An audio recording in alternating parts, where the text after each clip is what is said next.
Ya estamos, hermanos, a un 90, 80, 90% de terminar Mateo capítulo 24. Y en la lección de hoy vamos a hablar de este punto en particular. El Señor les ha dicho que todo lo que les ha hablado iba a ocurrir en esa generación.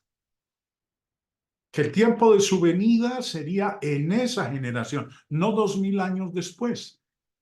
Mateo 24, el Señor les ha dicho, verso 32, de la higuera aprended de la parábola. Cuando ya su rama está tierna y brotan las hojas, sabéis que el verano está cerca. Así también vosotros. Cuando veáis todas estas cosas, conoced que está cerca las puertas, sabed que está cerca el reino de Dios. Jesús responde ahora a la pregunta de cuándo. Así como las hojas nuevas en las higueras significan la llegada del verano, así cuando vieran todas estas cosas, sabrían que el tiempo de este juicio sobre Jerusalén estaba cerca. Al contrario de lo que dicen algunos comentaristas bíblicos, el Señor usó la parábola de la higuera como una analogía, como una simple analogía. Señaló que cuando las hojas comienzan a brotar en una higuera o para el caso en cualquier árbol, es una señal de que el verano está cerca. De igual manera, cuando los seguidores de Jesús vieran estas señales, sabrían que Jesús estaba cerca, a las puertas, como dice el verso 33. Ahora, ¿cerca de qué? Bueno, cerca de cumplir la promesa que hizo acerca de venir dentro de una generación para destruir el templo. Este es el significado sencillo, el significado claro de este texto. Jesús ha sido claro. No pasará esta generación. Ustedes que me están escuchando, esta generación en la cual yo vivo, primer siglo, no desaparecerá hasta que todo esto acontezca. Jesús identifica el periodo de tiempo específicamente como algo a ocurrir durante la vida de sus contemporáneos. Retrocedamos al inicio de Mateo 24. Cuando al Señor, sus discípulos le hacen un tour por la ciudad y particularmente por el templo y le muestran los edificios, la gloria de esos edificios, dice el pasaje, cuando Jesús salió del templo y se iba, se acercaron sus discípulos para mostrarle los edificios del templo, adornado de hermosas piedras y ofrendas votivas. Respondiendo, él les dijo, ¿veis todo esto? De cierto os digo que no quedará aquí piedra sobre piedra que no sea derribada. Y ante esta afirmación del Señor, los discípulos entonces le preguntan, y estando él sentado en el monte de los olivos frente al templo, los discípulos Pedro, Jacobo, Juan y Andrés se le acercaron aparte diciendo, dinos, ¿cuándo serán estas cosas? ¿Cuándo? ¿Cuándo serán estas cosas? ¿Y qué señal habrá de tu venida y del fin del siglo? Cuando todas estas cosas hayan de cumplirse.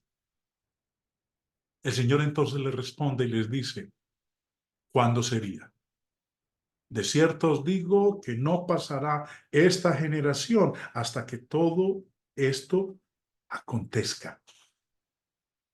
Una generación cubre un periodo de unos 40 años. Y como el año 70 después de Cristo ocurrió menos de 40 años después de este discurso, esta profecía de Jesús se cumplió dentro del plazo que él había declarado. En esta generación. Ahora el Señor exhortó a los apóstoles que Él les había dado señales por las cuales podían saber que el juicio físico del cual habló la destrucción de Jerusalén estaba cerca. Esta generación siempre significa la generación a la que Jesús estaba hablando. ¿Cómo sabemos eso? Las Escrituras son nuestra guía de interpretación. No tenemos que especular sobre el significado de esta generación. Aquellos que niegan que esta generación se refiere a la generación a la que Jesús estaba hablando en el contexto, deben mantener que esta generación significa algo diferente de la forma en que se usa en cualquier otro lugar en el resto del Nuevo Testamento. Si esta generación se toma literalmente, todas las predicciones que el Señor hizo debían tener lugar dentro del periodo de vida de aquellos que vivían en ese momento. El uso de la expresión, esta generación, observándola a través de las Escrituras, no nos puede llevar a otra conclusión, que se está refiriendo a los que vivían en el primer siglo. El término generación viene de esta palabra griega, genea. Y el señor Bain en su diccionario nos explica, significa primariamente de toda la multitud de personas viviendo en el mismo periodo. O sea, pues cuando Jesús dijo, no pasará esta generación, se estaba refiriendo a las personas que estaban viviendo en el primer siglo, en ese mismo periodo de tiempo. Y continúa diciendo el señor Bain, y especialmente de aquellos miembros de la raza judía viviendo en la misma época. Ahora, ¿a quiénes les está hablando el Señor en el primer siglo? A los judíos. Aquellos que están viviendo en la misma época. Por eso les dice, no pasará esta generación hasta que todo esto acontezca. Lamentablemente, no es extraño encontrarnos con aquellos que dirán que generación significa 2000 años después, que no se refiere a la multitud de personas viviendo en el mismo periodo de tiempo. Ustedes lo van a encontrar, se van a encontrar con personas que van a decir eso. Pero el Señor, si usted presta atención ahí al verso 34, usa un adjetivo calificativo. Esta generación. Usa un adjetivo calificativo definido, no indefinido. No dice una generación, dice esta generación, adjetivo calificativo. Este adjetivo, el adjetivo esta, apunta a la naturaleza contemporánea de la generación a la que Jesús se refería, a las personas viviendo en esa misma época. Si el Señor hubiera estado pensando en alguna generación futura, podría haber elegido otro adjetivo, aquella generación, refiriéndose a otra. Pero no, él habló de una en particular, dijo esta. Si hubiera querido, vuelvo y repito, si hubiera querido referirse a una generación diferente a la del primer siglo, hubiera usado el adjetivo aquella. Un ejemplo, Jueces capítulo 2, verso 10, habla de cuando ya el pueblo de Dios entra en la tierra prometida. ¿Y qué sucedió? Dice, y toda aquella generación, la generación de Josué, quien salió con Moisés de la esclavitud en Egipto, camino a la tierra prometida. Y toda aquella generación también fue reunida a sus padres. Aquellos que salieron de Egipto, la generación que salió de Egipto, murieron, fueron reunidos con sus padres y se levantó después de ellos otra generación que no conocía a Jehová ni la obra que él había hecho por Israel. Ahora, cito el texto de Jueces 2, hermanos, para que ustedes se puedan dar cuenta de que si el Señor hubiera querido referirse a una generación diferente a aquella a la cual le estaba hablando en Mateo 24 en el primer siglo, hubiera usado el adjetivo aquella generación. Pero no usó ese adjetivo, usó el adjetivo esta generación, un adjetivo definido, no indefinido, esta, definido, esta generación. El Señor, en los versos que siguen a continuación, les habla de la certeza de ese juicio que vendrá sobre esa generación. El cielo y la tierra pasarán, pero mis palabras no pasarán. Incluso si las cosas que parecen estables y seguras para el conocimiento del hombre pasan, es decir, el cielo y la tierra, la palabra del Señor permanecerá y se cumplirá. El Señor ha dicho esto es cierto, esto va a ocurrir, no va a faltar absolutamente nada. Para algunos el lenguaje el cielo y la tierra pasarán. Hace que algunos piensen que Jesús empezó a hablar aquí de la segunda venida, de un retorno final. Pero como vamos a ver a continuación, hermanos, Mateo 24 no habla de la segunda venida del Señor, la que usted y yo estamos esperando. Habla de la venida simbólica del Señor en juicio sobre el pueblo judío. A menudo escuchamos este pasaje aplicado al retorno final de Cristo. Pero a medida que tomemos estos versículos en su propio contexto, el asunto aquí era aún la destrucción de Jerusalén antes que la segunda venida de nuestro Señor. Dice el verso 36. Pero del día y la hora nadie sabe, ni aun los ángeles de los cielos, sino solo mi Padre. Este versículo 36 es llamado por algunos el verso de transición. O sea, pues, que cambia de un tema a otro. Que en los primeros 35 versículos el Señor está hablando de la destrucción de Jerusalén. Pero que a partir del verso 36 en adelante habla de su segunda venida. Que por eso el verso 36 es el verso que hace esa transición de un tema a otro. Que Jesús habló de dos eventos en este capítulo, porque dijo que el tiempo de un evento, la destrucción de Jerusalén, fue dado en esa generación. Pero el tiempo del segundo evento, y según ellos, ese segundo evento es la segunda venida del Señor, no fue dado.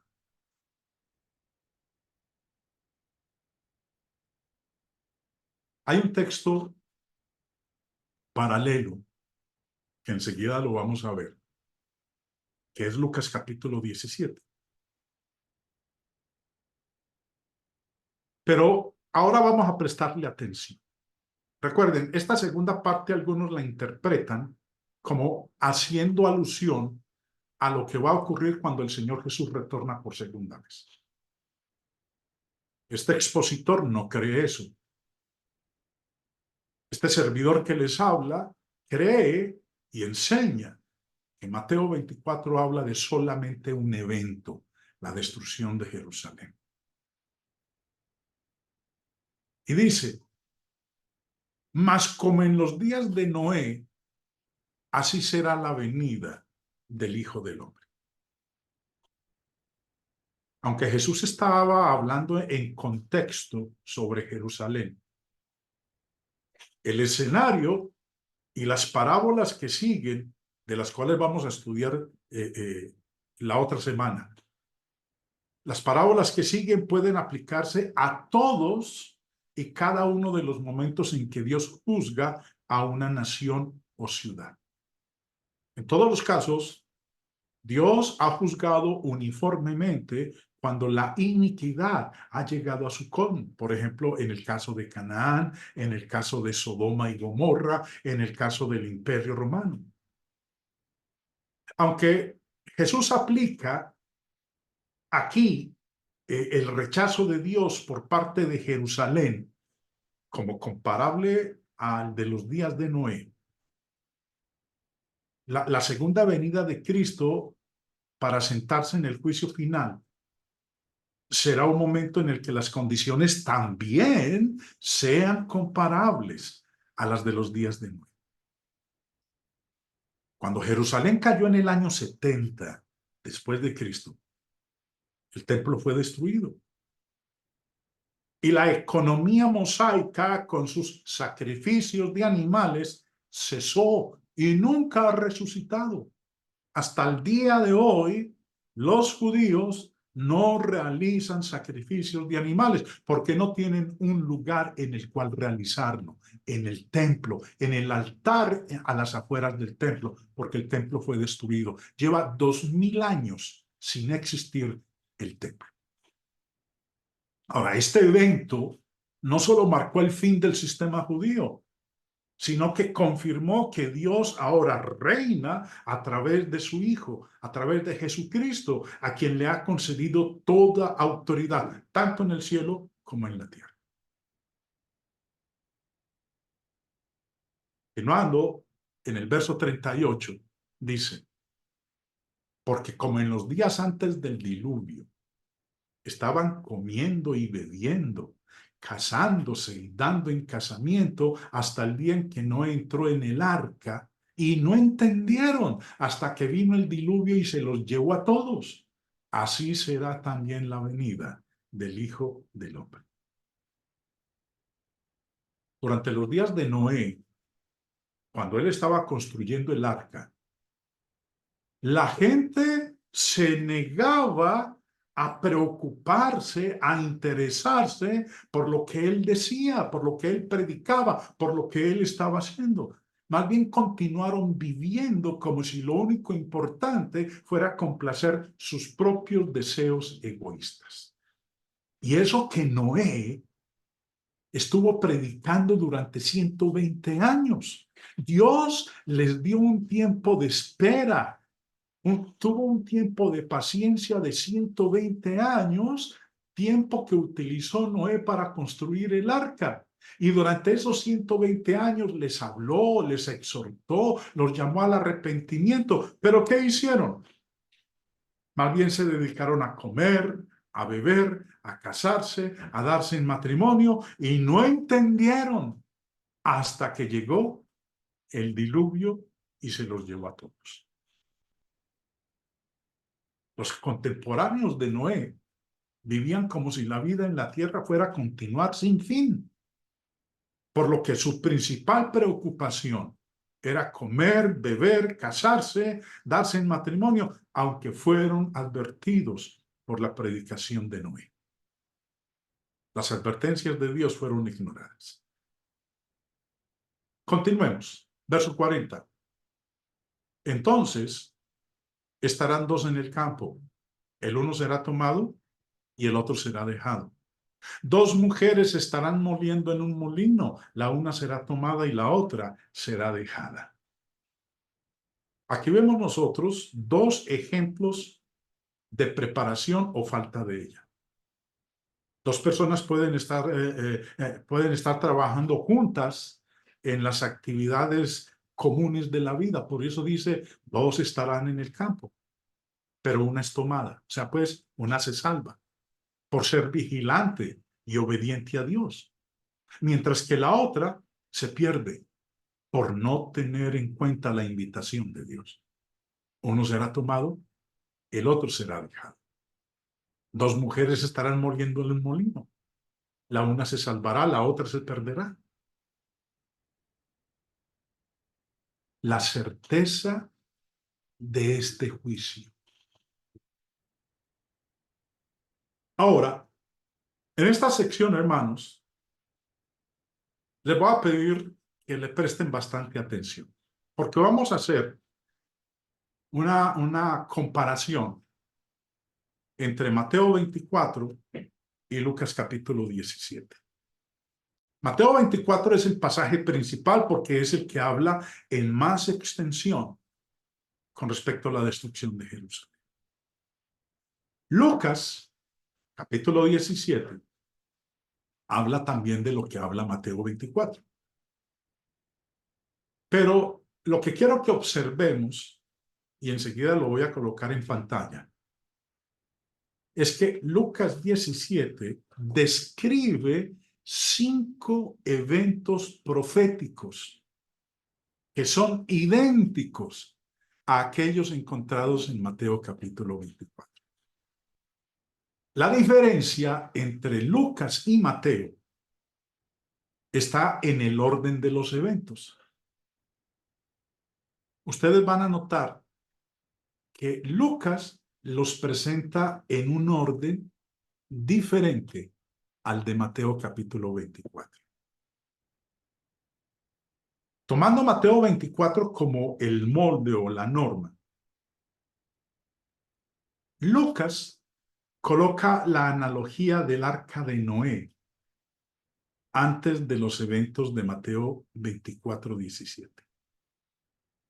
Como dije hace un momento, 5 eventos proféticos de Mateo 24 que se encuentran en Lucas 17. Y empecemos con el primero. Sección A. Eventos asociados con el 70 después de Cristo, con el año 70 después de Cristo. Primer evento. El que esté en la azotea no descienda para tomar algo de su casa. Y el que esté en el campo no vuelva atrás para tomar su capa. Ahora, preste atención a lo que estamos leyendo aquí. Segundo evento. Versículo 26. Así que si os dijeren, mirad, está en el desierto, no salgáis. O mirad, está en los aposentos, no lo creáis. Porque como el relámpago que sale del oriente y se muestra hasta el occidente, así será también la venida del Hijo del Hombre. Segundo evento. Tercer evento. Porque donde quiera que estuviera el cuerpo muerto, allí se juntarán las águilas. Tercer evento. Ahora, pasemos a esta sección B, eventos futuros para nosotros, porque algunos creen que lo que vamos a leer a continuación es algo que va a ocurrir cuando el Señor retorne por segunda vez. Evento número 4. Mas como en los días de Noé, así será la venida del Hijo del Hombre. Porque como en los días antes del diluvio estaban comiendo y bebiendo, casándose y dando en casamiento hasta el día en que no entró en el arca. Y no entendieron hasta que vino el diluvio y se los llevó a todos. Así será también la venida del Hijo del Hombre. Y el quinto evento, versos 40 y 41. Entonces estarán dos en el campo, el uno será tomado y el otro será dejado. Dos mujeres estarán moliendo en un molino, la una será tomada y la otra será dejada. Ahora, ese es el orden en Mateo 24, de los 5 eventos. Pero ahora, prestemos atención a cómo lo muestra Lucas. Lucas empieza diciendo, y os dirán, verso 23, helo aquí o helo allí. No vayáis ni lo sigáis. Porque como el relámpago que al fulgurar resplandece desde un extremo del cielo hasta el otro, así también será el Hijo del Hombre en su día. Esto que acabamos de leer aquí, versos 23 y 24 de Lucas 17, corresponde al evento número 2 de Mateo 24. Presten atención, obsérvalo usted ahí en pantalla y lo podrá notar.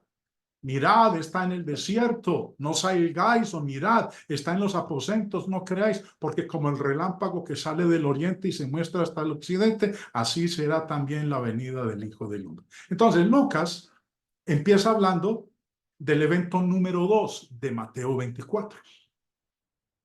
Ahora, observen que en Lucas seguimos la secuencia de los versículos. Verso 23, verso 24. Ahora, verso 26. Como fue en los días de Noé, así también será en los días del Hijo del Hombre. Comían, bebían, se casaban y se daban en casamiento hasta el día en que entró Noé en el arca y vino el diluvio y los destruyó a todos.